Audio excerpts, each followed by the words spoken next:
बड़ी खबर इस वक्त आ रही है जहां सियासत और कानून व्यवस्था को लेकर देश में फिर से सवाल खड़े हो गए। एक तरफ बिहार की राजनीति में खींचतान तेज हो गई है तो दूसरी ओर राजधानी दिल्ली से आई घटना ने पूरे देश को झकझोर कर रख दिया है।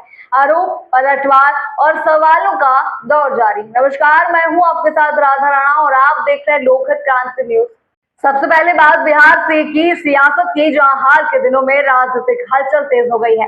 केंद्र और राज्य के बीच तनातनी की खबरों ने राजनीतिक माहौल को गर्मा दिया है। विपक्ष इस मुद्दे को लेकर लगातार सरकार पर निशाना साध रहा है और सवाल ये उठा रहा है कि क्या बिहार के विकास कार्यों में रुकावट डाली जा रही और क्या राज्य नेतृत्व पर दबाव बनाया जा रहा है। हालांकि सरकार की ओर से इन आरोपों पर अब तक कोई स्पष्ट प्रतिक्रिया सामने नहीं आई है, लेकिन सियासी बयानबाजी लगातार तेज होती नजर आ रही है। अब रुख करते हैं दिल्ली की उस घटना की जिसने इंसानियत और कानून व्यवस्था दोनों पर सवाल खड़े कर दिए। राजधानी दिल्ली में दिल्ली पुलिस की स्पेशल सेल में तैनात एक हेड कांस्टेबल पर आरोप ये है कि उसने शराब के नशे में एक जोमेटो के डिलीवरी बॉय को गोली मार दी। इस दर्दनाक घटना में एक युवक की मौके पर ही मौत हो गई, जबकि उसका एक साथी गंभीर रूप से घायल बताया जा रहा है।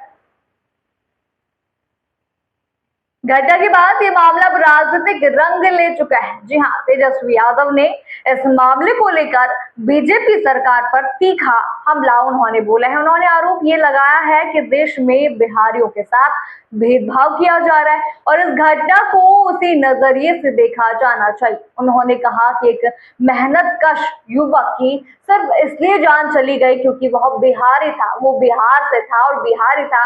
तेजस्वी यादव ने सवाल उठाते हुए कहा कि जब दिल्ली में स्थानीय स्तर से लेकर केंद्र तक हर जगह बीजेपी की सरकार है तो फिर ऐसी घटनाओं पर कार्रवाई क्यों नहीं हो रही। उन्होंने दोषी पुलिसकर्मी के खिलाफ सख्त कार्रवाई की मांग की है और निष्पक्ष जांच की भी अपील उन्होंने की है। इस पूरे मामले ने एक बार फिर से कानून व्यवस्था और सामाजिक सोच पर बहस छेड़ दी है। क्या ये सिर्फ एक आपराधिक घटना है या इसके पीछे कोई गहरी मानसिकता भी काम कर रही है, ये जांच का विषय इस वक्त बना हुआ है।